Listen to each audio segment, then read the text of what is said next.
దేవుని ఇంకా బలపరచాలని కోరుకుంటూ దేవుని వాక్యాన్ని వినడానికి మనం సిద్ధపడదాం. ప్రార్థన చేసుకుందాం. కొంచెం బలహీనమైనప్పటికీ కొంచెం దేవుడు శక్తినిచ్చేలాగా నా కొరకు కూడా మీరు ప్రార్థన చేయండి. ప్రార్థన ద్వారా దేవుని నామాన్ని నింపరుస్తూ బ్రతిమాలుకుంటూ దేవాన్ని మీరు నాతో మాట్లాడండి అని మనం ప్రార్థన చేసుకుందాం. కళ్ళు మూసుకున్నట్లయితే ప్రార్థన చేసుకుందాం. పరిశుద్ధుడ, ప్రేమగల తండ్రి, ఉన్నతమైన దేవ, మహోన్నతుడా, మీ కృపకై కృతజ్ఞతలు చెల్లించుకుంటున్నాను నాయన. ఈ యొక్క ఉదయకాల సమయంలో మీ సన్నిధానంలో అల్పుని నన్ను నిలబెట్టుకొని మీరు మాట్లాడిస్తున్న విధానం బట్టి స్తోత్రాలు. శక్తిహీనుడుగా ఉన్నాను నాయన, శక్తిని అనుగ్రహించండి, జ్ఞానాన్ని ఇవ్వండి, మీ బలమును, ఆలోచనను, వివేచనను ఇచ్చి నీ వాక్యం ద్వారా నీ పిల్లలతో మాట్లాడడానికి మీరే మీ పరిశుద్ధాత్మ సహాయంతో మాట్లాడమని ప్రార్థిస్తున్నాను. వాళ్ళు తెలిసి తెలియక క్షమించాను. ఇదిగోనా తండ్రి, మేము ఏ ఆలోచన కలిగి ఉన్నామో ఆ ఆలోచనలను సరిచేసేది నీ వాక్యం, మా బ్రతుకులను సరిదిద్దేది నీ వాక్యం.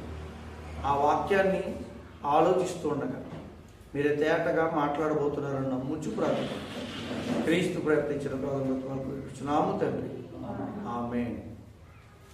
ప్రియ దేవుని సంఘ బిడ్డలారా, ఈరోజు ఒక సంగతిని మనం ఆలోచిద్దాం. ఈ లోకంలో చాలా వరకు అనేక రకాలైన బలహీనతలు, జబ్బులు, అనారోగ్యాలు ఉన్నాయి. వాటిని మరొక భాషలో వ్యాధులు అంటారు. వ్యాధులు ఎందుకు వస్తాయి అంటారండి? మామూలుగా సహజంగా ప్రపంచంలోకి వెళ్ళి విజ్ఞానవేత్తలను అడిగితే వ్యాధులు ఎందుకు వస్తున్నాయండి అని అడిగామనుకోండి, దానికి కారణాలు ఏం చెప్తారో తెలుసా? వాతావరణ మార్పులండి అంటారు. నిజమే, వాతావరణ మార్పుల వలన వ్యాధులు వస్తాయి. ఇంకా అంటువ్యాధులండి అంటారు. నిజమే, వాటి వలన కూడా వ్యాధులు వస్తాయి. ఇంకా శుభ్రత వలన, అశుభ్రత వలన వ్యాధులు అనేది ప్రబలడం కూడా చూస్తాం. ఇంకా చూస్తే ఇలాంటి పరిణామ పరిస్థితులు మనం చూస్తూ ముందుకు వెళ్తున్నప్పుడు ఒక ప్రమాదకరమైన వ్యాధి ఒకప్పుడు మనకు వచ్చింది. దానిని కరోనా, కోవిడ్-19. 2019లో చైనా దేశంలో వుహాన్ అనే నగరంలో ప్రారంభమైన ఒక వ్యాధి. అది ఎలా వచ్చిందంటే పక్కకు పెట్టండి. కొంతమంది అన్నారు గబ్బిలాలు తినడం వల్ల వచ్చిందని అన్నారు, కొంతమంది ఒక విషవాయువు తయారు చేయడం వల్ల వచ్చిందన్నారు, కొంతమంది వివిధ రకాలుగా. కొన్ని వ్యాధులు ఎలా వస్తాయంటే జంతువుల్ని ఏది పడితే తినేసే వాళ్ళకి వ్యాధులు వస్తాయండి అంటారు. లేకపోతే ఆహార పరిస్థితులు సరిగా లేని వారికి వ్యాధులు వస్తాయండి అంటారు. కరోనా అయితే అండి ఎలా వచ్చిందో తెలియదు, కానీ దాని పరిణామాన్ని మనం చూసాం, దాని పర్యవసానాన్ని మనం ఎదుర్కొన్నాం. ఇవన్నీ చూస్తే ఈ కోవిడ్-19 అనేది ముఖ్యంగా శ్వాసకోశ మీద, అంటే శ్వాస తీసుకునే ఆ నాలిక, దాన్ని ఏమంటారు, దాన్ని ఊపిరితిత్తుల మీద ప్రభావితం చేసి వాటిని బలహీనపరిచి వాటిని ఆ యొక్క వ్యాధి స్వాధీనపరుచుకొని మనిషిని చిదిమేసి ప్రపంచాన్ని గజగజ వణికించింది. దాన్ని చూస్తే చూడడానికి కూడా కనపడడానికి అవకాశం లేని ఒక చిన్న వైరస్, దాన్ని మైక్రోస్కోప్లో పెట్టి చూస్తే ఒక రౌండ్గా ఉండి, దానికి చూస్తారు కదా అప్పుడు కోవిడ్-19 గుర్తు చూపించే ముళ్ళ టైప్లో ఒక కిరీటం లాగా కనిపించింది. ఆ యొక్క వ్యాధి చూస్తే మనం ఎందుకు అలా వచ్చింది అంటే ఆ ప్రాంతాన్ని ఏదో ఒక చోట తయారు చేశారని ఇంకో విధంగాను చెప్పుకొచ్చారు, కానీ ప్రపంచాన్ని అది చాలా మింగేసింది. ఇవన్నీ చూసిన తర్వాత, ఇవన్నీ జరిగిన తర్వాత మనం అసలు జబ్బుల గురించి దేవుణ్ణి అడిగామనుకోండి, వ్యాధుల గురించి దేవుణ్ణి అడిగామనుకోండి, దేవుడు అంటాడు నాకంటే మీకు ఎక్కువ తెలుసా అన్నట్టుగా మాట్లాడేటట్టు ఉంటుంది దేవుడితో. ఎందుకంటే కరోనా వచ్చింది, వెళ్ళిపోయింది, వ్యాధులు వస్తున్నాయి, వెళ్ళిపోతున్నాయి, జబ్బులు వస్తున్నాయి, వెళ్ళిపోతున్నాయి. వివిధ రకాల అసలు తెలియని కారణాలతో జబ్బులు ఈరోజు మనం చూస్తున్నాం. అసలు ఆ జబ్బులు ఏంటో, ఆ పరిస్థితులు ఏంటో, ఎందుకు వస్తున్నాయో ఎక్కడ చూసినా క్యాన్సర్లే.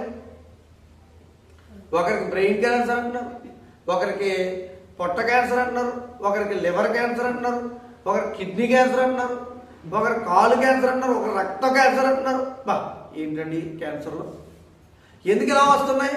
ఆహారం అలవాట్లు అంటున్నారు కొంతమంది.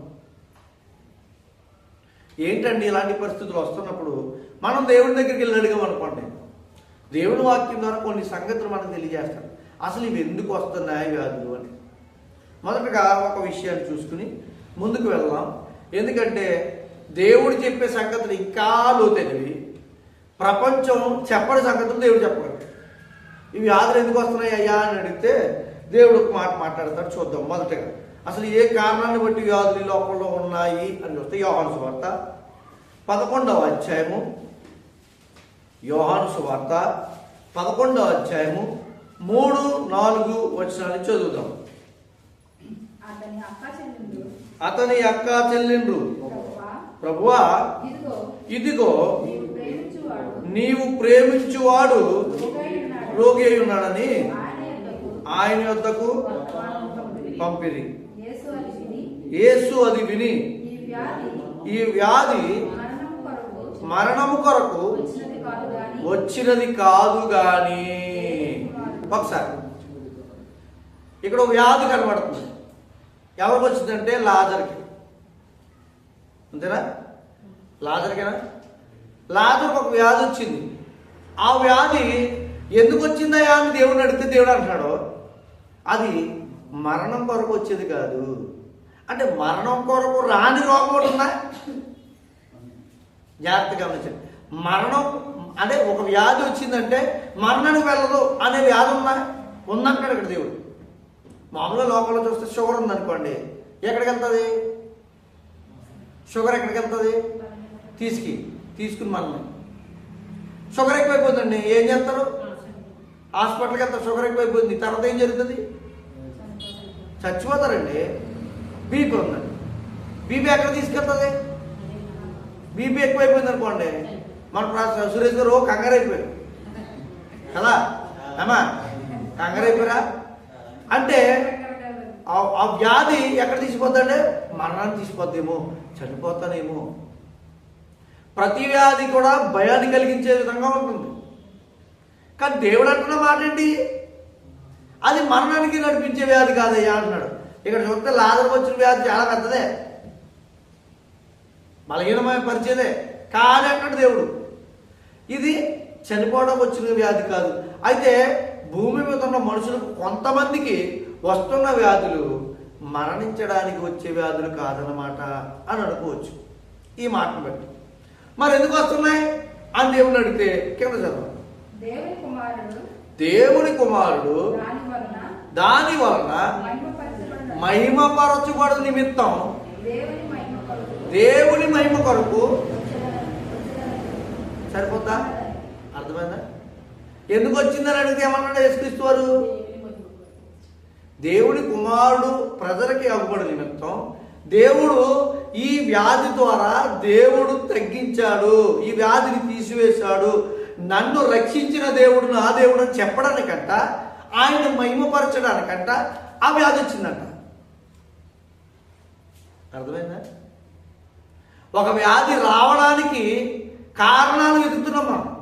వ్యాధులు ఈ ప్రపంచంలో విస్తరించున్నాయి, వ్యాధులు ఉన్నాయి అనడానికి కారణాలు వెతుకుతున్నాం. చాలామంది అంటారు షుగర్ ఎక్కువ వచ్చిందంటే, షుగర్ వస్తుందంటే కారణం ఏంటి? తీపి ఎక్కువ తినే ఆహార పదార్థాల్లో ఎక్కువ తీపి వస్తువులు, లేకపోతే ఎక్కువగా షుగరు రావడానికి కారకాలు ఉండే వస్తువులు, ఆహార పదార్థాలు తినడం వలన వస్తున్నాయండి అంటారు. కొంతమంది అంటారు ఇవి పితరులకు తల్లిదండ్రులకు ఉంటే వస్తాయండి అంటారు. ఇవన్నీ చూస్తున్నాం కదా మనం. దేవుడైతే అలా చెప్పట్లేదు. మొదటగా అలా చెప్పట్లేదు. అవి వస్తాయా అంటే అలాగా ఆ రకాలుగా కూడా వస్తాయి, ఈ రకం కూడా వచ్చి ఉన్నాయంటున్నాడు దేవుడు.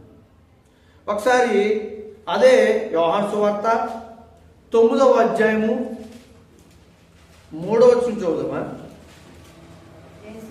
యేసు వీడైనను వీని కన్నవారైనను పాపము చేయలేదు కానీ దేవుని క్రియలు వీని యందు ప్రత్యక్షపరచబడుటకై. చూసారా, ఇంకొక విషయం కూడా చెప్తున్నాడు ఇక్కడ. దేవుని క్రియలు వీడి యందు ప్రత్యక్షపరచడానికి, అంటే దేవుని క్రియలు మన జీవితంలో ప్రత్యక్షపరచబడడానికి మనకేమొస్తాయంట? వ్యాధులు, అనారోగ్యాలు, బలహీనతలు వస్తాయని చెప్తున్నాడు దేవుడు. అంటే ప్రతి బలహీనత ఇలాగే వస్తుందా? వచ్చిన ప్రతి వ్యాధి ఇలాంటిదేనా? దేవుని మహిమపరిచేదేనా? ప్రశ్న ఇక్కడ. నిజమే, దేవుడు ఒక మాట అన్నాడు కదా, ఇప్పుడు నాకు మహిమ తెచ్చుకోవడానికి కొన్ని విషయాల్ని, కొన్ని వ్యాధుల్ని నేను ఉంచుతున్నాను అని అన్నాడు కదా. ఆ నిమిత్తమే ప్రపంచంలో ఉన్న వ్యాధులను వస్తున్నాయా? ఇది ప్రశ్న.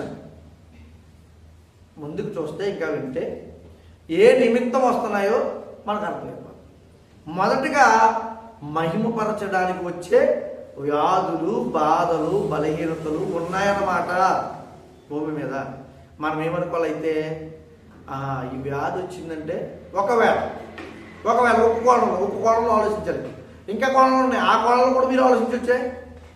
మొదటగా ఈ కోణంలో ఆలోచించి కొంత తీసి ఎక్కువగా ఈ కోణంలో ఆలోచించి అయ్యో నేను నా వల్ల మాత్రమే దేవుడు మహిమపరచబడుతున్నాడు అందుకే వచ్చింది అని అనుకోకండి. ఎందుకంటే ఇంకా కోణాలు వింటే వివిధ కోణాల్లో మీరు అర్థం చేసుకోగలిగితే ఈ లోపం ఈ పరిస్థితి వల్ల కూడా వచ్చిందేమో అని మీకు డౌట్ వస్తుంది. మొదటగా మాత్రమే దేవుడు ఈ విషయం చెప్పాడు. రెండవ విషయాన్ని ఇప్పుడు చూద్దాం. యోబు గ్రంథం 2వ అధ్యాయం. కరెంట్ ఉంటే ఎంత బాగుండు అనిపించింది నాకు కూడా. చాలా బలహీనత ఉంది, అయినా కూడా చెప్తున్నాను. 2వ అధ్యాయం 7వ వచనం మంచి విషయం. కాబట్టి అపవాది యెహోవా సన్నిధి నుండి బయలువెళ్ళి అరకాలు మొదలుకొని ఎక్కడంట ఒక వ్యక్తిని, ఒక భక్తుడిని, ఒక దేవుని నమ్మిన వాడిని, భయభక్తుల్లో బ్రతుకుతున్న వాడిని సాతానంట ఏం చేసింది? ఏదో చేతికో, కాలుకో, ముక్కుకో, నోరుకో, లేకపోతే ఒక శరీరం మీద, నడుము మీద, పొట్ట మీద వచ్చిందంటే పర్వాలా. ఎలా వచ్చినాయి అంట? గుండ్లు నడినెత్తి మొదలుకొని అరకాలి వరకు ఏమొచ్చినాయి? ఎంత బాధాకరమైన విషయం అండి. ఎంత ఆలోచిస్తే మనం ఈ విషయాన్ని అర్థం చేసుకోగలమండి. మరొక సందర్భాన్ని కూడా చెప్తున్నాడు దేవుడు. వ్యాధి మన జీవితాల్లో రావడానికి కారణాలు వెతికితే, వ్యాధికి కారణాలు చూస్తే ఆ వ్యాధి అంట రెండవదిగా మాట్లాడుతున్నాడు. ఏమనంటే చూడాలి అందరూ. రెండవదిగా మాట్లాడేది ఏంటంటే దేవుని సముఖంలో నిన్ను పరీక్షించడానికి సాతాను వేయబోతున్న బాణాలు కూడా ఉన్నాయి. ఏంటయి? రోగాలు, జబ్బులు, బలహీనతలు కదా ఉన్నాయంటరా. ఎవరో దాన్ని చేస్తున్నారు ఇంప్లిమెంట్? సాతాను. చైనాను, ఇంకో దేశము, లేకపోతే టెర్రరిస్టులో, లేకపోతే ఇంకొక వ్యక్తిలో కాదు చేసేది. అపవాది అనబడిన సాతానంట మనిషి మీద వ్యాధులు రావడానికి కారణమై ఉన్నాడన్న. ఎందుకో తెలుసా? అధికారం కొరకనే యోబు మీద ఆ యొక్క బాధలు తేవడానికి అధికారం ఎవరిచ్చారు? సాతానికి దేవుడే ఇవ్వాలి. ఎందుకంటే దేవుడు దాటి సాతాను చేయడానికి ఏమి అవకాశం లేదు. కానీ ఇక్కడ ఒక సందర్భాన్ని చూపిస్తూ ఉన్నాడు. యోబు గారు ఎంత భక్తిపరుడో చూపించడానికి సాతాను ప్రయోగిస్తుందన్నమాట. అంటే మన మీద కూడా ఎవరు వ్యాధులు తేగలిగే శక్తి కలిగిన వారు ఉన్నారు? నిజమేనా? నిజమంటారా? మొదటిగా చూస్తే ఏమనుంది? దేవుడు మహిమపరచడానికి వచ్చే వ్యాధులంట. రెండవదిగా చూస్తే ఏముంది? సాతాను మనపై ప్రయోగిస్తున్న బాణాలు. అంటే సాతాను తెచ్చే వ్యాధులు కూడా ఉన్నాయి. అంటే ఏ వ్యాధులు ఉంటాయంటారు ఇలాంటివి? అసలు మనకు తెలియదు. ఏ వ్యాధి ఎందుకు వచ్చిందో తెలియదు కదా మనకి. చూడండి ఎన్ని విషయాలు చెప్తున్నాడు దేవుడు. ఒకవేళ సాతాను ద్వారా పరీక్షించడానికి దేవుడు వదిలాడా? ఏమో ఎవరికి తెలుసు. మనకు వస్తున్న బాధలు, పడిపోవడాలు, బలహీనతలు, నీరసాలు, అనారోగ్యాలు, జ్వరాలు ఎందుకు వచ్చినాయి అంటున్నారు.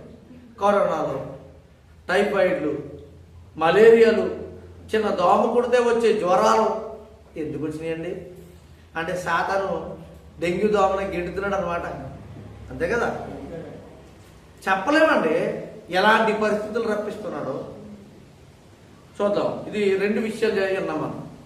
మొదటిగా దేవుని మహిమపరిచే వ్యాధులు, రెండవదిగా సాతాను చేసే కార్యక్రమం, మూడవది కూడా చూద్దాం. కొరింథీయులకు రాసిన మొదటి పత్రిక, కొరింథీయులకు రాసిన మొదటి పత్రిక 11వ అధ్యాయం 29వ వచనం 30వ వచనం అని కూడా చూద్దాం. ఇందువలననే మీలో అనేకులు బలహీనులను రోగులునై ఉన్నారు. ఎందుకు? ఇందువలన అన్నాడు. పై చదవండి. కాబట్టి ప్రతి మనుషుడు తన్ను తాను పరీక్షించుకుని ఎలాగ చేయాలి? చదవండి. ఏ రొట్టు? ఇక్కడ మాట్లాడుతున్న సందర్భం దేనికోసం? బల్లారాధన గురించి. రొట్టెను తిని ఆ పాత్రలోనిది త్రాగవలను. ప్రభు శరీరమని వివేచింపక తిను త్రాగువాడు తనకు శిక్షారోధం కలుగుటకై తిని త్రాగుచున్నాడు. ఇందువలననే మీలో అనేకులు బలహీనులను రోగులునై ఉన్నారు. సరిపోతుంది. మూడవ సందర్భాన్ని చెప్తున్నాడు. వ్యాధులు రావడానికి కారణం ఏంటి అని అడిగితే బైబిల్లో దేవుడు అంటున్నాడు, మీరు ఒక కార్యక్రమం చేస్తున్నారు. క్రైస్తవులకి ఇది. రొట్టెను ద్రాక్ష రసం తినేది ఎవరు? పరిశుద్ధులు అనబడితే క్రైస్తవులే. అయితే వీరికి వచ్చే పర్యవసానం వ్యాధులు ఎందుకు వస్తున్నాయంటారు? రొట్టె ద్రాక్ష తీసుకుంటే మనం ఏమవుతాం?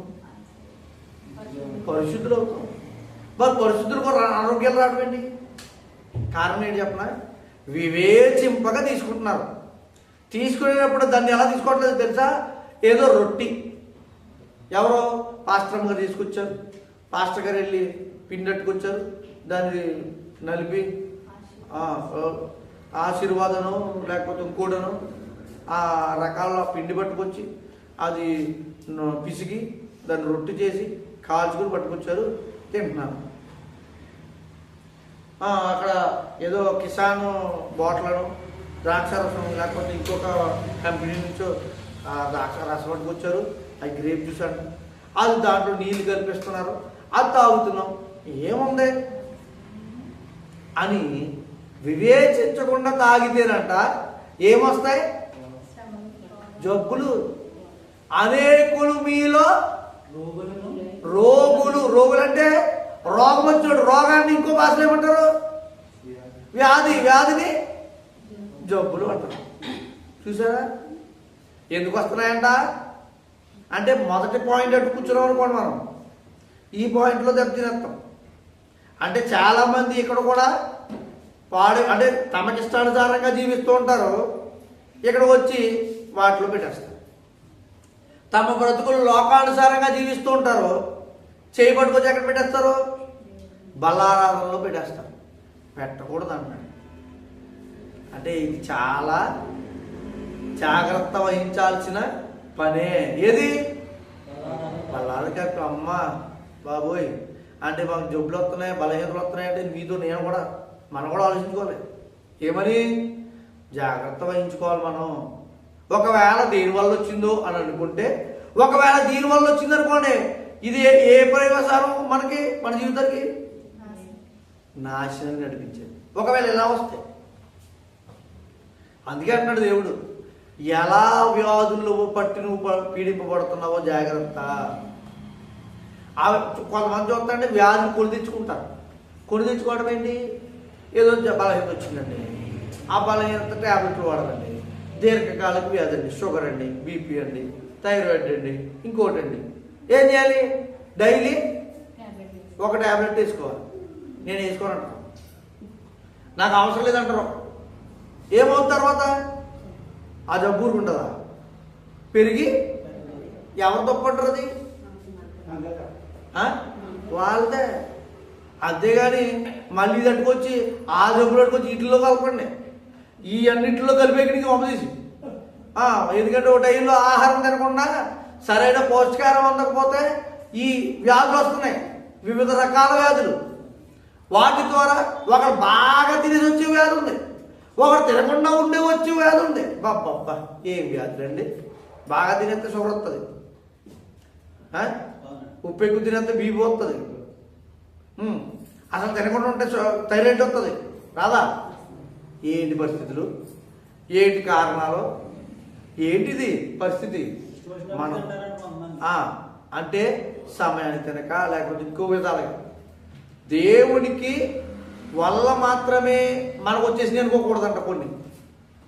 కొన్ని దేవుడు మాత్రమే ఇచ్చాడని అనుకోకూడదంట. కొన్ని శాతాలు ఇచ్చేది ఉందంట, దేవుడు మనని మహింపరిచే కొన్ని ఉన్నాయంట. కొన్ని ఏమో మనం కొడుకు తెచ్చుకునే ఉన్నాయంట. కొన్ని అంటున్నాడు మనం చేసే తప్పులను బట్టి. ఏ తప్పది? క్రైస్తవులు ముఖ్యంగా బలారాధనలో వివేచించకుండా తిన్నాం. అది తీసుకునేటప్పుడు చాలా జాగ్రత్తగా ఉండాలంట. జాగ్రత్త అంటే ఏంటంటే, మన బ్రతుకులో తప్పులు పాపాలు చేస్తూ దాన్ని చేతి పట్టుకుని తింటే మనం ఏ కొని తెచ్చుకున్నట్టు? రోగాలు. ఇదో కారణమైందా? ఇంకొక కారణం కూడా చూద్దాం. ఇర్మియా గ్రంథం 29వ అధ్యాయం, క్షమించండి 30వ అధ్యాయం. ఇర్మియా గ్రంథం 30వ అధ్యాయం 17వ వచనం చూద్దామే.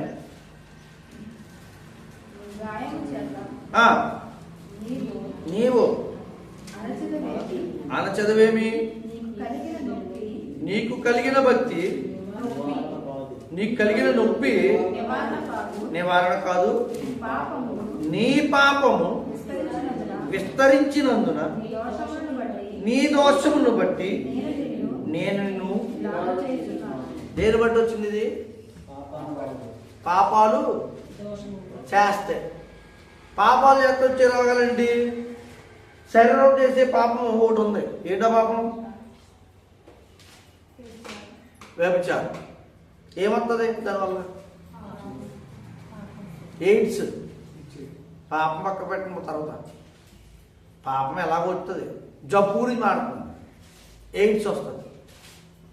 పాపము వల్ల వచ్చే జీత మరణం అన్నాడే. ఈ పాపం ద్వారా ఏది కొని తెచ్చుకోవచ్చు మనం? జబ్బు. ఇది ఎలాంటి వారు వస్తుందంటే, పాపం చేసి, ఏ పాపమైనా, అది ఏ పాపమైనా. ఒక వ్యక్తి ఉన్నాడు, బాగా త్రాగుతాడు. ఇంకా ఇల్లు గురించి కానీ, అతని ఒంటి గురించి కానీ అంత. ఎందుకంటే వెనకాక మొన్న ఒక వ్యక్తి, యవనస్తుడు, మంచి డబ్బున్న వ్యక్తి, ఫ్యామిలీ అందరూ ఇజ్రాయెల్లో సంపాదించుకున్నారంట.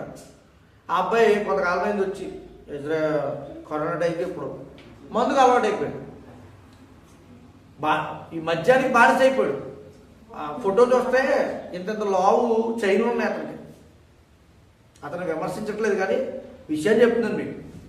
మంచి లావైన చైన్లు ఉన్నాయి. అమ్మడం మొదలు పెట్టాడంట. అన్నీ అమ్మేసుకున్నాడు. మొత్తం శరీరం పాడేంతగా తాగాడు. ఇంకా బలయంతో ఏమైపోయాడు? చనిపోయాడు. పాపం ఎక్కడ తీసుకుపోయింది? అంటే ప్రతిదీ ఏ పాపమైనా ఉండే మరణాన్ని తీసుకెళ్ళిపోయే పాపాలు ఉన్నాయి. మరణాన్ని కాని పాపాలు కూడా ఉన్నాయి అన్నాడు. మళ్ళీ ఒక మాట పౌలు గారు అంటాడు కదా, మరణకరము కాని పాపము కలదంటాడా. అంటే దానివల్ల నష్టం ఉంది. కానీ ఇక్కడ రోగాల గురించి మాట్లాడుతుంటే, వ్యాధుల గురించి మాట్లాడుతుంటే, పాపము చేసే వారికి వచ్చే పర్యవసానం వ్యాధులు ఉన్నాయి. ఏంటి? పాపం చేస్తే. ఏ పాపం అంటే శరీరంతో చేసే పాపాలు ఉన్నాయి. ఇంకా చాలా రకాలు ఉన్నాయి, మీరు ఏదైనా గమనించుకోవచ్చు. ఆడు పాపం చేశాడు కాబట్టి వాడు తగిలింది అంటుంటాం మనం కొంతమంది. ఆడ పాపం చేశాడు కాబట్టి తగిలింది అంటుంటారు కొంతమంది. ఉదాహరణకి అక్కడ సంఘాల్లో దేవుని సముఖంలో ఉన్న ఏదైనా కానుకలను దేవుడికి ఉపయోగించకుండా సొంతంగా తన తన ఆస్తి లేకపోతే ఏదో గొప్పగా తన ఉండడానికి లగ్జరీ లైఫ్ ఉపయోగించడానికి వాడుకున్నాడు అనుకోండి, ఏదో ఒక టైంలో అతను బలహీనమైపోయాడు అనుకోండి, ఇవన్నీ చూసేవాళ్ళు కొంతమంది ఉంటుంటారు అక్కడ. వాళ్ళు ఏమంటారు తెలుసా? వీడు ఏం చేశాడు తెలుసా? పాపం చేశాడు. ఏ పాపం చేశాడు?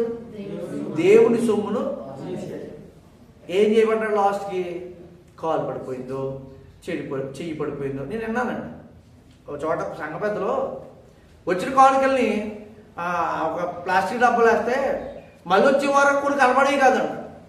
వీళ్ళిద్దరు తాగుబోతులు తీసుకెళ్ళి తాగేసారు. లాస్ట్కి ఎలా అయిపోయింది తెలుసా? ఇద్దరు కూడా కాలు చేయి పడిపోయింది. నిజమండి, ఇది నిజమే జరిగింది.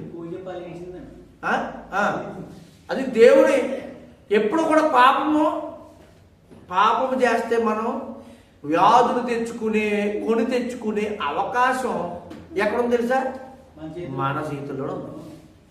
అబ్బా పాపం చేస్తే వ్యాధులు వచ్చేస్తాయా అంటే, వ్యాధులు వచ్చినాయంటే పాపం చేసేనా అంటే ఇది ఒక కారణం. అంటే దేవుణ్ణి మహింపరుచడానికి వచ్చినాయి అనుకోకండి. అందుకే మీతో ఇందాకన్నా నేను అమ్మ నాకు జబ్బులు వచ్చినాయంటే అమ్మయ్య దేవుడు మహింపరచబడుతున్నాడు కాబట్టి వచ్చింది నవ్వు అని అనకండి. పాపం చేస్తే వచ్చే జబ్బులు బలహీనతలు కూడా ఉన్నాయి. మరి ఏది లెక్క పెట్టుకుందాం మనం మన జీవితంలో? ఏది నాకు వచ్చిందని అనుకున్నాం, దేని వల్ల వచ్చింది అనుకున్నాం? చూసారా? జాగ్రత్త ఉండాలన్నమాట, భయపడుతూ ఉండాలన్నమాట. ఎవరికి? దేవుని అమ్మో నాయన నన్ను క్షమించు, ఒకవేళ ఎంత తప్పు చేశాను, నీ వైపు నిమిత్తం వస్తే మాత్రం నీకు స్తోత్రం, తగ్గించు. ఒకవేళ నీ తప్పు చేయడం వల్ల, పాపం చేయడం వల్ల ఏదైనా తప్పితో నీ ఎదుట ఉండి నాలో వచ్చిందంటే క్షమించిన ఆయన అడిగేది అంతే. పడిపోవాలి కాళ్ళు వేసుకుని, మొక్కలు వేసుకుని. లేదంటే కాదు. అసలు నీ తప్పు క్షమింపబడకపోతే అది కాదు. మరణానికి వెళ్ళిపోవడం పక్కకు పెట్టండి. మరణం వెళ్ళిపోతే పెద్ద ఏం కాదు, చచ్చిపోతాం. తర్వాత వచ్చి బాధ చాలా ప్రమాదకరమైంది. ఎందుకంటే పాపంతో చచ్చిపోయడానికి వెళ్ళిపోతాడు, రెండవ మరణానికి వెళ్ళిపోతాడు. రెండవ మరణం ఎలాంటిది? అక్కడ వేదన, అగ్ని, పండ్లు కొరుకుట, ఇవన్నీ ఉంటాయి. ఎందుకండి ఇక్కడ ఏదో చిన్న బాధపడి బలహీనత వచ్చు మంచం మీద 4 రోజులు ఉండేటప్పటికి హై బాబు ఇది ఎందుకు బాబా ఇంత బలహీన పడిపోయాను, నేను ఇది ఎప్పుడు తగ్గిపోద్దాం అని జనాలు ఇంటేస్తుంటాం కదా. మరి యుగయుగాలు అక్కడ బాధపడుతుంటే అయ్యి బాబోయ్ కేకలు. ఇంకా కేకలే కదా అక్కడ. ఏమన్నారు? ఏడుపును పండ్లు కొరుకుతాయి, కేకలు అన్నట్టు అరుస్తారంట. ఎందుకు? ఆధారం లేదు.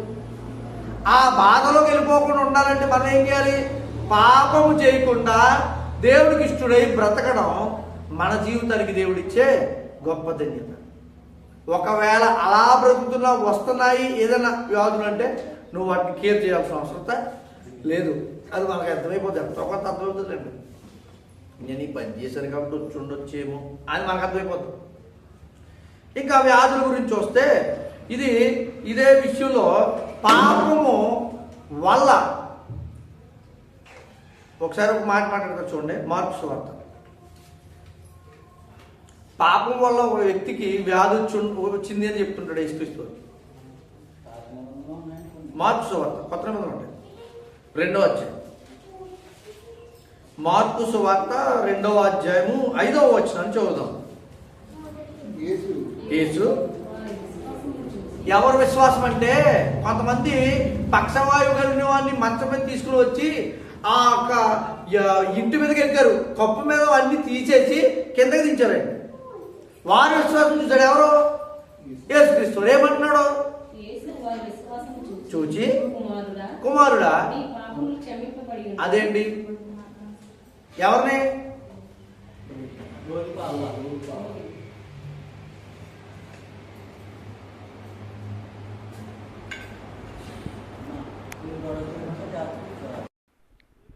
వినాలి.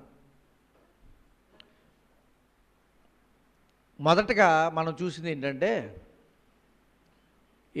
దేవుని మహింపరచడానికి వచ్చే వ్యాధులు ఉన్నాయి. రెండవదిగా చూస్తే అపవాది ద్వారా ఈ మనుషులను పీడించే వ్యాధులు ఉన్నాయి. మూడవది చూస్తే ఎందుకు వచ్చిందంట?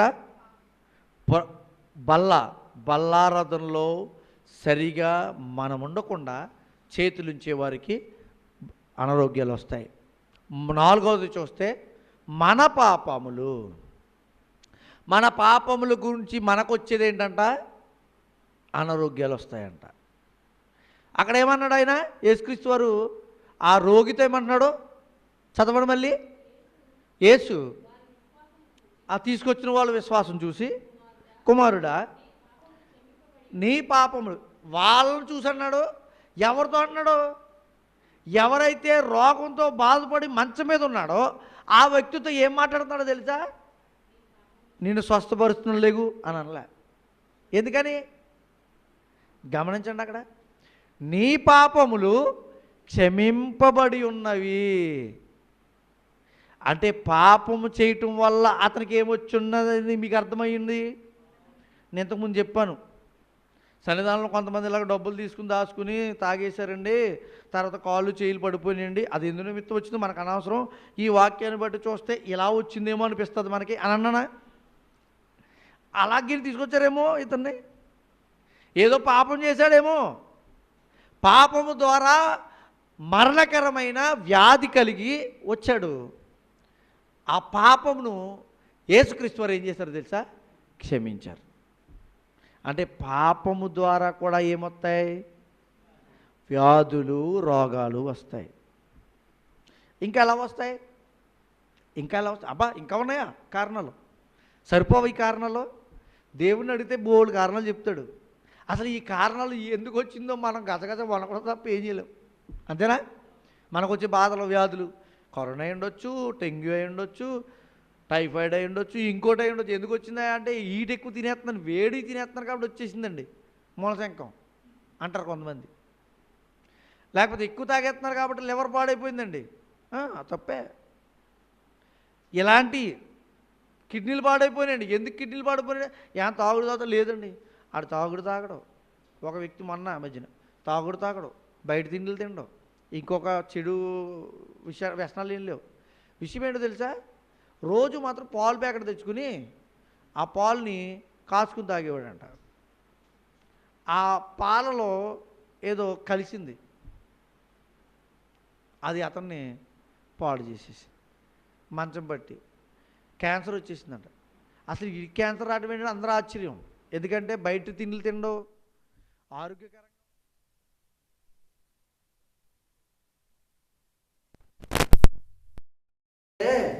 అది వచ్చింది దేని గురించి అంటే అసలు ఆశ్చర్యపోయారట.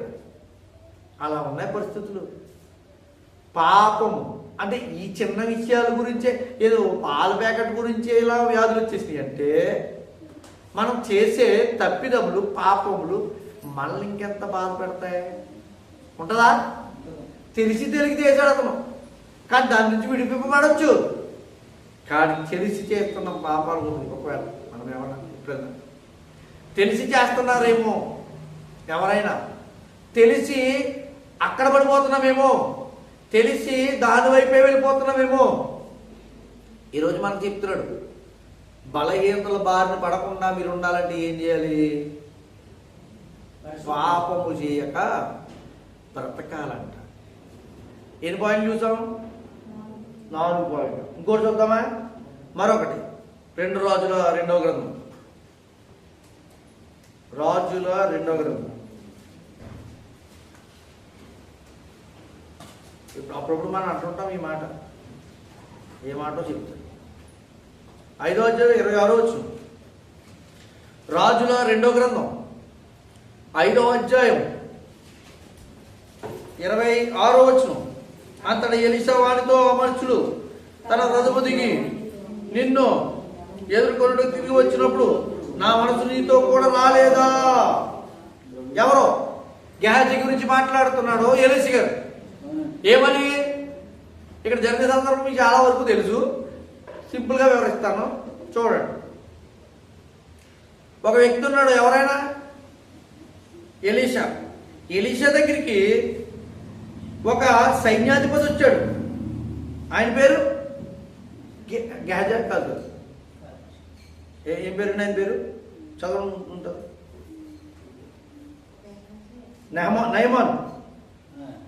నయమానే కదా. నయమాన్ వచ్చాడు. నాకు ఈ వ్యాధి నుంచి తగ్గించగలిగిన వాడు ఎవరైనా ఉన్నారా అంటే, పలానా చోట ఉన్నాడు, ఎవరో చెప్పారు. వచ్చాడు ఎలీషా అన్నాడు, ఇలా చెయ్యంటే వెళ్ళాడు, మునిగాడు, స్వస్థ పొందాడు. మళ్ళీ వచ్చి ఎలీషా దగ్గరికి చెప్తున్నాడు, నీకేం కావాలో తీసుకో. అతని దగ్గర వజ్ర వైడూర్యాలు ఉన్నాయి, బంగారం ఉంది, బోల్డ్ ధనాగారం ఉంది, బట్టలు ఉన్నాయి, పశు సంపద ఉంది, అనేక మంది పనిచేసే వాళ్ళు ఉన్నారు, నీకు ఏది కావాలో ఇచ్చేస్తాను అన్నాడు. నా జీవితంలో ఇంత స్వస్థత ఉందని నీ వల్లే అన్నాడు. ఎలీషా అన్నాడు, నాకేమో తెలిపో అన్నాడు. ఇది దేవుని మహిమపరచడానికి వచ్చింది, నిజమే కదా. దేవుని మహిమపరచడానికి కదా వచ్చింది అది. చూసారా, దేవుని మహిమపరచడంలో పాత నిబంధనలో కూడా జరిగినాయి. అతను అప్పుడు దేవుని మహిమపరిచి వెళ్ళిపోతున్నాడు. శిష్యుడిగా ఉన్న గేదె వెళ్ళిపోయాడు వెనక. అయ్యి బాబో ఇవన్నీ వదిలేశాడు. నాకు మా వాడికి బుద్ధి లేదు. ఎవరికే? మా పాస్టర్కి, గురువు గారికి. ఎవరో ఎలీషా. బుద్ధి లేదు ఇవన్నీ కొని మనం పక్కన పెట్టుకుంటే మనకి ఫుడ్ కావాల్సినప్పుడు, ఏదైనా ఊరు వెళ్ళాలన్నప్పుడు, ఏదైనా బండి మీద ఇడ్లు బండి కట్టించుకోవటకు, రథం కట్టించుకోవటకు, గుర్రం మీద కట్టించుకుని వెళ్తాకు, నడిచెళ్ళి ఏం వెళ్తావు, వాళ్ళు డబ్బులు ఉంటాయి పెట్టుకుంటాయి అని అనుకున్నాడు. అని అనుకుని గురువుగారికి ఏమాత్రం చెప్పలేదు. పోను గురుగారు, నాకు ఇలా ఆశ ఉంది, పోను నాకు ఏమైనా ఇప్పించండి అయ్యా, బట్టలు నాకు బట్టలు ఎక్కువ లేవు కదా, ఒకే జత ఉంది లేకపోతే 2 జతలు ఉన్నాయి, ఓ జత ఇప్పించాయనంటే బాగుండిపోనేమో. ఏం మాట్లాడలే. గురువుగారి దగ్గర వెళ్ళిపోయాడు. వెళ్ళిపోయి ఆ నయమాన్ దగ్గరికి వెళ్ళి తీసేసుకున్నాడు. అంతేనా? తీసేసుకుని మళ్ళీ వెనక్కి వచ్చాడు. వెనక్కి వచ్చి ఇంటి దగ్గర వచ్చిన తర్వాత మాట్లాడుతున్నారు. ఇంటి దగ్గర ఏంటి దాచిపెట్టి వచ్చాడు. దాచిపెట్టి వచ్చిన తర్వాత మాట్లాడుతున్నారు. ఎలీషా గారికి తెలిసిపోయింది, అయ్యా శిష్యుడా, నీ వెంటే నా ఆత్మ వచ్చింది. ఏం చేసింది? ఆడ ఏం చెప్తుందో చూసింది. విషయం ఏంటి చెప్పనా? చేసిన కార్యానికి కూడా బదులు ఆశించలేదు ఎలీషా గారు. శిష్యుడు ఏం చేయడో తెలుసా? చెయ్యని దానికి వెళ్ళి డబ్బు పొందుకోవాలనుకున్నాడు, ఆస్తిని పొందుకోవాలనుకున్నాడు. ఉదాహరణకి చేసిన పనికి ఈరోజు జీతాలు వస్తున్నాయి. చేయకుండా లేకపోతే కాని పనులకి జరగకుండా చేయకుండా ఉండి అవి జరిగించడానికి కొంతమంది తీసుకుంటున్నారు. ఏంటయ్యి? లంచాలు. అంటే లంచాలు అప్పుడప్పుడు అంటుంటారు, అందుకేనండి మీకు తర్వాత తెలుస్తుందండి అన్నాను సరే. లంచాలు తీసుకున్న వద్దు మీరు అంటుంటారు, ఇది ఏరే వీడికి అయిపోయిన తర్వాత ఫుల్గా ఇటు జబ్బులు జ్వరాలు ఇబ్బందులు వచ్చేసి పాడైపోతాడు అంటుంటారు కదా. అంతేకాదు అప్పుడప్పుడు మనం ఎవరికైనా లంచం తీసుకున్న ఒక వ్యక్తి ఉద్యోగి తర్వాత బాగా బలహీనమై పాడైపోయాడు అనుకోండి, ఆడు తీసుకున్న లంచాలే ఈయన ఇలా చేసి అంటారా? అంటే ఎందుకు ఇక కారణాన్ని చూపిస్తున్నాడంటే, అక్రమంగా సంపాదించే వారికి ఏమొస్తాయి? అబ్బా ఎన్ని కారణాలు చూపిస్తున్నాడండి దేవుడు, ఎన్ని విషయాలు తెలియజేస్తున్నాడు మన జీవితానికండి. అమ్మ, ఎన్ని కారణాల ద్వారా మనుష్యునికి మానవునికి జబ్బులు వస్తాయా? మేమనుకుంటున్నాను చేతులు కడుక్కోక తినడం వల్ల, కాలు కడుక్కోకుండా ఇంటికి రావటం వల్ల, ఇంకేమున్నాయి, హాస్పిటల్లోకి వెళ్ళి శానిటైజర్తో కడుక్కోకుండా ఉండడం వల్ల వస్తాయేమో అనుకుంటున్నాను. కానీ దేవుడు ఏమంటాడు తెలుసా? ఇంతకంటే గొప్ప కారణాలు ఉన్నాయి. మీ జీవితాల్లో జబ్బులు రావడానికి. ఒకప్పుడు జబ్బులకు పేర్లే లేవు, అసలు జబ్బులే లేవు. ఇప్పుడు పేర్లు పెట్టడానికి ఎన్ని జబ్బులో, ఆ జబ్బులు తగిన డాక్టర్లు ఎంతమందో. నరానికి ఒక డాక్టరు, కంటికి ఒక డాక్టరు, జుట్టుకు ఒక డాక్టరు, చెవికి ఒక డాక్టరు, ముక్కుకు ఒక డాక్టరు, ఆఖరికి ఈ పన్నుకి పర్ర నవ్వులేస్తాం కదా, పన్నుకు కూడా ఎవరు. ఒక ఆయన అంటున్నాడండి, చెప్తున్నాడు అతను జీవితంలో. ఒక ఆయన మంచి ఉద్యోగి, సంపాదించుకున్నాడు, ఉద్యోగం అయిపోయింది, ఆయన ఇప్పుడు రిటైర్డ్ అయిపోయి ఇంటి దగ్గర ఉంటున్నాడు. మనం మాట్లాడుతుంటే సందర్భంలో మాట్లాడుతున్నాడు, హైదరాబాద్ వెళ్ళొస్తాను నెలకోసారి అన్నాడు. ఏంటంటే వెళ్ళి వచ్చినప్పుడల్లా 3 నెలలకోసారి వెళ్ళి వస్తారంట. వెళ్ళి వచ్చినప్పుడల్లా 1,50,000 వచ్చి అవుతుందంట. దేనికో తెలుసా? వైద్యానికి. పళ్ళు చూపించండి అన్నాడు. ఏంటి బాబు పళ్ళు చూపిస్తున్నాడు అనుకున్నాను. దీంట్లో 27 పళ్ళు ఉన్నాయి, నాకు 26 కట్టించారన్నాడు. 26 కట్టించడానికి ఎంత అయిందో తెలుసా అన్నాడు. 3,20,000 రూపాయలు అయిందన్నాడు. చూసారా? అంటే ప్రతి విషయాన్ని చూసుకుంటాను. నేను జ్ఞాపకం చేసేది ఏంటంటే, అతను శుభ్రంగా అతను ఉన్న దాంట్లో బాగు చేసి ఉంటున్నాడు. కానీ ఎన్ని జబ్బులో చూడండి మనిషికి, చెప్పడం అది నేను. ఎన్ని జబ్బులో చూడండి, ఎన్ని బలహీనతలో చూడండి, తెలియనివి. పొలు రాలిపోవడం కూడా జబ్బేనా? పొలు రాలగొట్టేస్తాను అంటుంటాడు ఒక్కొక్కడు. పొలు రాలిపోతాయి అంటాడు. అసలు దేవుడు రాలగొడితే కట్టించుకోవాలి డబ్బులు ఎట్టి. చూసారా ఏంటండి పరిస్థితులు? అంటే బలహీనతలు, మనం చేసే పనులు బట్టి, కార్యాలను బట్టి మనల్ని చుట్టేముట్టే బలహీనతలు ఉన్నాయి. మనము మాట్లాడే మాటలను బట్టి కూడా మనల్ని బలహీనపరిచే కార్యాలు ఉన్నాయి. అదే చెప్తున్నాడు ఇక్కడ దేవుడు. ఇంకొక మాట కూడా చూపించిన యెషయా గ్రంథం 1వ అధ్యాయం 1వ వచనం. ఇప్పటి వరకు మనం విన్నది ఏంటంటే, అక్రమంగా సంపాదించే వారికి వాళ్ళు ఉచితంగా తెచ్చుకుంటారు ఏంటంటే జబ్బులు. అన్యాయంగా సంపాదించే వారికి వెనకాల వచ్చేది ఏంటంటే బలహీనతలు. గెహాజీ అలాగే తెచ్చుకున్నాడు అన్యాయంగా, దేవుడు చెప్పకుండా వెళ్ళి తెచ్చుకున్నాడు. యెషయా గ్రంథం 1వ అధ్యాయం 1వ వచనం చూద్దాం. ఉజ్జియా, యోతాము, ఆహజు దినములలో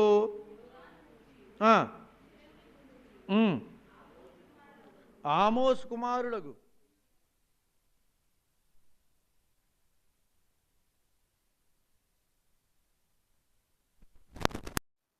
భూమి చెవియొక్కుము, నేను పిల్లలను పెంచి గొప్పవారిగా చేసి వారు నా మీద తిరగబడ్డారు. ఎద్దు తన కామందును ఎరుగును, గాడిద తన సొంత వాడి దొడ్డి ఎరుగును. ఇశ్రాయేలు తెలియలేదు, నా జనులకు యోచించరు. పాపిష్టి జనమా,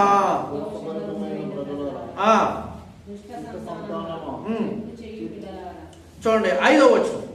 నిత్యము తిరుగుబాటు చేయుచు మీరేలా ఇంకను కొట్టబడుదురు. ప్రతివాడు నడినెత్తిని వ్యాధి కలిగి ఉన్నాడు. ఎందుకు వచ్చింది ఇది? ఎందుకు వచ్చిందండి? రెండో వచనంలో ఉంది కదా, నేను పిల్లలను పెంచి గొప్పవారిగా చేస్తుంది, వారు నా మీద తిరగబడ్డారు. అంటే ఏం చేశారో తెలుసా? దేవుణ్ణి విసర్జిస్తున్నారు, దేవుణ్ణి దూషిస్తున్నారు, దేవునికి తిరగబడుతున్నారు. ఏమన్నాడు వారిని? ఇదిగో మీకు ఏ రాబోతున్నాయి? వ్యాధులు. ప్రతి వాడు నడినెత్తిని వ్యాధి కలిగి ఉన్నాడు. లేదు, ప్రతి వారి గుండె పైన చూడండి బలహీనమాయను. ఎందుకయింది? ఎందుకవుతుందంట? దేవునికి తిరుగుబాటు, దేవుని మీద. ఒకవేళ మనలో ఎవరు ఉన్నారని చూసుకోండి. అంటే దేవుని నమ్మని వారికి ఏదైనా జబ్బు వచ్చిందనుకోండి, బలహీనత వచ్చిందనుకోండి, వెంటనే ఇది కోట్ చేసుకోవచ్చు మనం. నేను ఒక ఆయన మీటింగ్కి వెళ్ళిన చోట ఒక ఆయన డాక్టర్, అయినా మంచి డాక్టరు, మా ఇంటి ఎదురుకుండానే మా చిన్నప్పుడు పెరిగిన మా పాత ఇంటి దగ్గర. ఆయన నిన్నటి వరకు తెలియదు ఆయన దేవుణ్ణి నమ్మడం. కాకపోతే ఆయన డాక్టర్. ఆయన అంటున్నాడు, మీరు ఏది నమ్మినా ఎవరిని నమ్మినా సైంటిఫికల్గా నమ్మండి, వైద్యానికం అదే చెప్తుంది అని అన్నాడు. నిజంగా అక్కడ దగ్గరికి 20 మంది పాస్టర్లు ఉన్నారు. ఒక ఆయన అయితే బాగానే చెప్పాడు అనుకోండి. నేనుంటే నాకు మనసు అనిపించింది, అక్కడ నేనుంటే 2 మాటలు ఏదైనా చెప్తే బాగుండేమో అనిపించింది. వాళ్ళు చెప్పడానికి నేను సరిపోను. అయినా కూడా ఎందుకు చెప్పనా, వైజ్ఞానిక గ్రంథం వైజ్ఞానికంగా ఒక గొప్ప గ్రంథంగా పేరు పొందింది ఏంటో తెలుసా? బైబిల్. దేవుని మాటలు ప్రపంచానికి విజ్ఞానాన్ని కలిగించేవని చెప్పడానికి ఉపయోగం ఏంటో తెలుసా? బైబిల్. అదొక ఓదార్పు కూడిక. అక్కడ ఆయన చెప్తున్నాడు, నువ్వు వచ్చి మీ చెల్లి గురించి చెప్పాయా అంటే అతను చెప్తున్న మాట ఇది.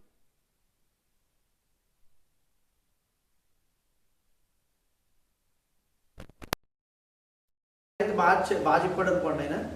అంతే.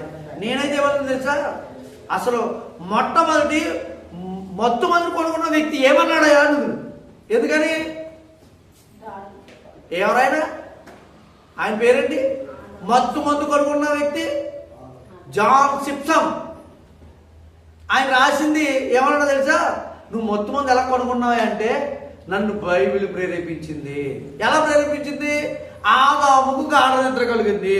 అసలు గాఢ నిద్ర కలిగింది ఏమవుతుంది అని ఆలోచించాను, మత్తు మందు కొనుక్కున్నాను.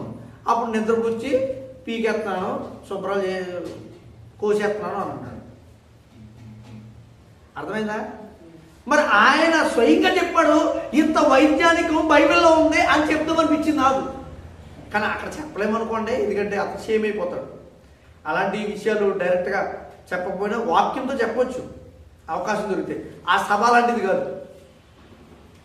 ఎన్నో నెలలకు వస్తే వైజ్ఞానికంగా బైబిల్ నేను నిరూపిస్తే నీకు ఎన్నో చెప్తుంది. నువ్వు డాక్టర్గా చదివి అనేక మంది డాక్టర్లు నీ ఎదుట తిరుగుతూ నువ్వు ఎన్నో పుస్తకాలు చదువు.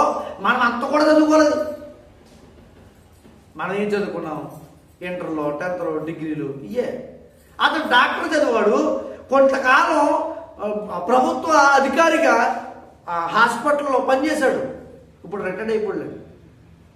అతనికి దేవుడు అంటే నమ్మకం లేదంట.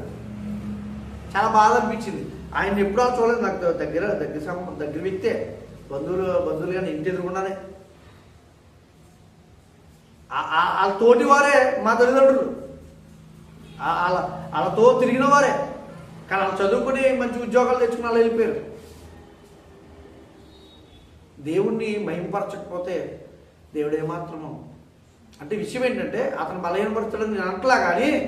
కానీ దేవుడు ఇంత జ్ఞానాన్ని బైబిల్లో ఇస్తే తిరస్కరిస్తే దేవుడిని తిరస్కరిస్తే దేవుడు ఊరుకోడండి. అది దేవుడిని విసర్జిస్తే ఆయన ఊరుకోడండి. వ్యాధులు కొని తెచ్చుకుంటాం మనం.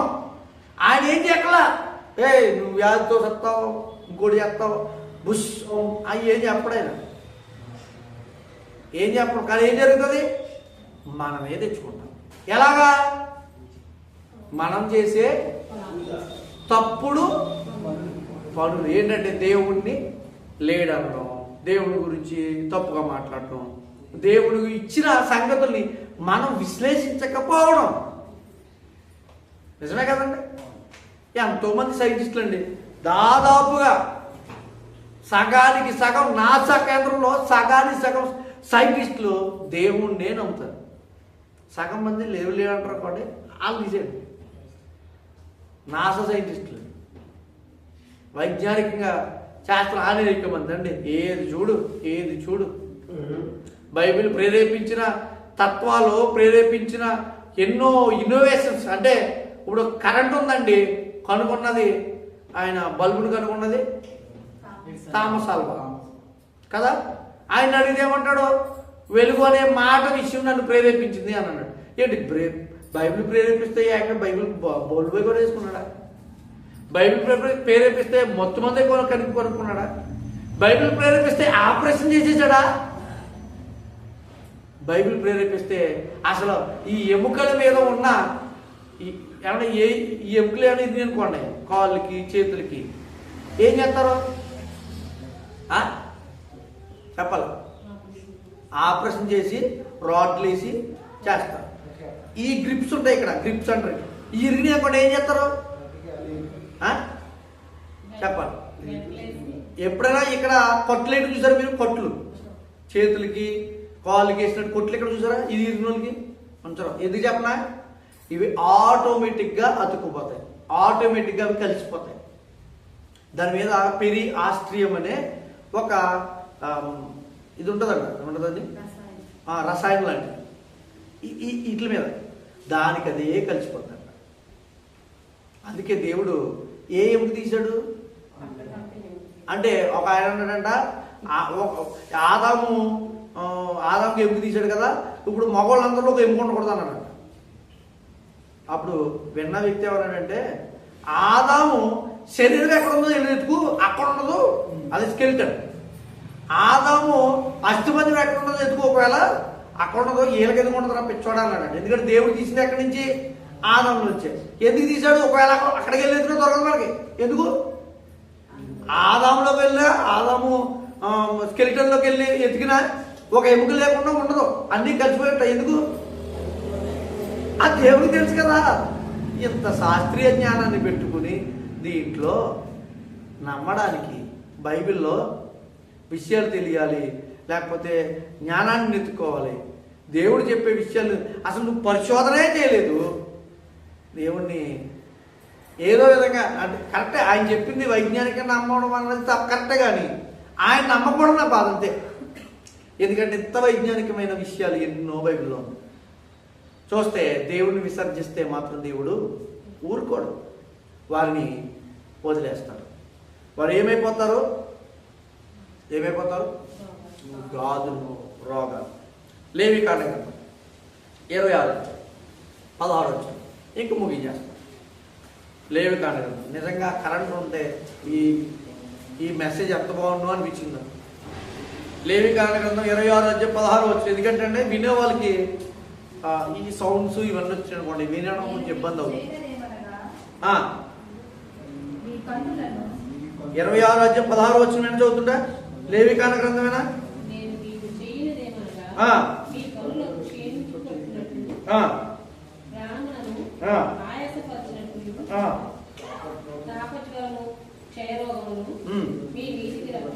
రప్పించదు. మీరు విత్తన విత్తములు మీకు వ్యర్థములకు, మీ శత్రువులు వాటి మీద పంట తిందురు.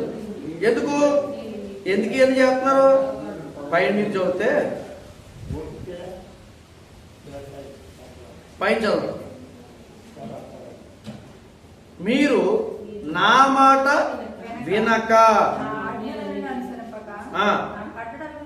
దేవుని మాటను అనుసరించకుండా నీ సహోదరుని ఎవరైనా ఇతర సహోదరుల దూషణగా ఉంటే, ఇతర సహోదరుల మీద నీవు తప్పుగా మాట్లాడితే ఏమవుతాం? వ్యాధుల పరమవుతామంట. ఎందుకని? ఇప్పుడు దేవుణ్ణి దూషించొచ్చా కదా? దేవుణ్ణి దూషిస్తే ఏమవుతుంది? వ్యాధుల పరమవుతాం. మానవుడు ఏ రూపంలో ఉన్నాడు? కరెక్టేనా? మరి ఆ మానవుడు దేవుడి రూపంలో ఉన్న మానవుడిని అంటే ఎవరు తిడతంటే ఎవరు తిట్టినట్టు? అప్పుడేమవుద్ది? ఏమొస్తాయి? బలహీనతలు వస్తాయి. చాలా పాయింట్లు ఉన్నాయి కదా. ఇలా వెతుక్కుంటూ వెళ్తే బైబిల్లో ఎన్ని విషయాలు దొరుకుతాయి మనకి. ఇలా ఆలోచించండి, ఇన్ని సంగతులు దేవుడు చూపిస్తున్నాడు. మనకి బలహీనతలు కలిగి మనం పాడైపోవడానికి కారణమంట. ఇప్పుడు చెప్పండి, మన బలహీనత దేన్ని బట్టి? ఏది పెట్టుకుందాం? మనకి సుమారుగా 7 విషయాలు చెప్పాను నేను. మొదటగా దేవుని మహిమపరచడానికి వచ్చే అనారోగ్యాలు ఉన్నాయి. రెండవది ఏంటంటే సాతాను ద్వారా పీడింపబడడానికి, మనుషులు బాధించడానికి వచ్చే అనారోగ్యాలు ఉన్నాయి. మూడవది బల్లారాధన. బల్లారాధనలో అయోగ్యంగా చేయి పెడితే అనారోగ్యాలు వస్తాయి. నాలుగవది చెప్పండి, మనము చేసే పాపాలు.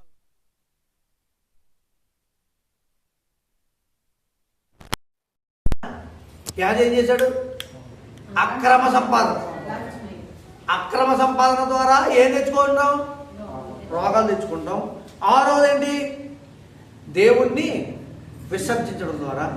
ఆ 7వ చూస్తే తోటి వారిని దూషించి వ్యతిరేకించి వారిని బాధపరచడం ద్వారా ఏం తెచ్చుకుంటాం? రోగాలు తెచ్చుకుంటాం. ఇప్పుడు ఈ అన్నిటినీ క్రోడీకరించుకుని ఆలోచించుకుంటూ కూర్చోవాలి మనం. ఏమవుద్ది? మనకు వచ్చే బాధలు ఏంటంటావు? మనకు వచ్చే ఈ రోగాలు ఎందుకు వచ్చినాయి అంటావు? సరిగ్గా తినలేదు అందుకొస్తున్న రోగాలు అంటారు కొంతమంది. ఏంటి ఇదిగో ఈ బలహీనత దీనివల్ల వచ్చిందంటే అంటారు కొంతమంది. ఏమంటే కొన్ని వాతావరణ మార్పులు బట్టి వస్తాయి, వెళ్ళిపోతుండే వాళ్ళకి. కొన్ని వ్యాధులు వస్తాయి, వెళ్ళవు. ఎందుకు? కారణాలు చెప్పారు. వాళ్ళు చేసిన పర్యవసనాలు, వారు చేసిన పనులు, వాటి ద్వారా పీడింపబడే అవకాశాలు ఉన్నాయి. జాగ్రత్త వహించండి. అయ్యా బతిమాలను దేవుని మనం అందరం అడగదాం. ఏదైనా బలహీనతలు ఉంటే, ఒకవేళ నా తప్పు వల్ల వచ్చినేమో నాయన క్షమించు. మొదటి అది అడిగేది. ఎందుకంటే మనం దేవుణ్ణి సాతాను పరీక్షించేంత స్థానంకి వెళ్ళిపోయామా? అప్పుడే వెళ్ళిపోయామంటారా? సాతాను మనం పరీక్షించదా? పోనీ దేవుడు ఏమన్నా తన కార్యాన్ని జరిగించడానికి వచ్చిందంటారా? అబ్బో, వాటికంటే ముందు మనం చేసే కార్యక్రమాలు ఉంటాయి కదా, వాటి వల్ల వచ్చినాయేమో. దయచేసి మోకాళ్ళు వేసి ప్రార్థన అడిగేద్దాం. దేవా మమ్మల్ని క్షమించు. ఒకవేళ ఇంటి వల్ల ఏమన్నా అనారోగ్యాలు వచ్చినాము, కొన్ని అనుకోకుండా జరుగుతుంటాయి సాతాను జరిగించే కార్యక్రమాలు. ఎలా వాళ్ళు వచ్చినాయి అనుకోండి, అయ్యా నన్ను క్షమించు, మీ సహాయం తెచ్చి, నీ కృపని, నీ దయను నాపై చూపి, నాలో ఉన్న లోపాన్ని సరిదిద్ది నాయన, నేను తప్పు చేశానేమో క్షమించి అని అడిగితే, ఏమంటే క్షమించగలిగిన దేవుడు గొప్ప దేవుడు అండి. మన దేవుడు వ్యాధులను మన జీవితంలోంచి తీయగలిగిన అధికారం ఆయనకు మాత్రమే ఉంది, నాకు లేదు, ఇంకొకటి లేదు. దయచేసి ఆలోచిద్దాం. ఈ మాటలో దేవుడు మన వెనుకల్లో ఫలింపజేసి మనల్ని అభివృద్ధిపరిచి దీవించును కాక. చిన్న ప్రార్థన చేసుకుని ముగించుకుందాం. ప్రేమకలనైనా కృపగలుగుతాడు. ఎంతో విలువైన మాటలు మేము ఆలోచించడానికి మీకు సహాయం తెచ్చేసాం. బలహీనంగా ఉన్నప్పటికీ నీ శక్తిని ఇచ్చారు నాయన. ఈరోజు మాట్లాడలేనేమో అనే పరిస్థితి నా ఆలోచనలో ఉంది. ఎంతైనా నిన్నటి రాత్రి దినాన్న తండ్రి హాస్పిటల్కి వెళ్ళి బలహీనత కలిగిన తండ్రి బావని జాయిన్ చేసి రావడానికి ఆ పనిలో కొంచెం బలహీనపడ్డాను. ఏదేమైనా నాయన నీ శక్తిని ఇచ్చి ఆరోగ్యం ఇచ్చారు. ఈరోజు వాక్యాన్ని ఎలా చెప్పాలి, ఏం చెప్పాలని ఆలోచించినప్పుడు మీరు ఇచ్చిన ఒక గొప్ప మాటలు నేను చాలా గొప్ప. ఇవి మా జీవితానికి ఎంతో ఉపయోగకరం, మా బ్రతుకులకి ఎంతో ఉపయోగకరం. ఈ మాటలు విన్న మేమందరం మమ్మల్ని మేము సరిదిద్దుకునే భాగ్యం తెచ్చండి. బలహీనంగా ఉన్న వారికి ఆరోగ్యాన్ని, శక్తిని తండ్రి మీ యొక్క కృప ద్వారా నడిపించి ఇచ్చినాడు. తోడే ఉండమని, మాలో ఏం తెలిసి తెలియకపోవడం క్షమించమని ప్రార్థించండి. ఈ మాటల ద్వారా మేమందరము ఆత్మీయంగా బలపడి మా జీవితాలు సరిదిద్దుకుని మీలో ఫలింపబడే భాగ్యాన్ని మా అందరికీ దయచేయమని తండ్రి మీ యొక్క కృపను మాపై చూపిస్తున్న దాని స్తోత్రాలు చెల్లించుకోండి.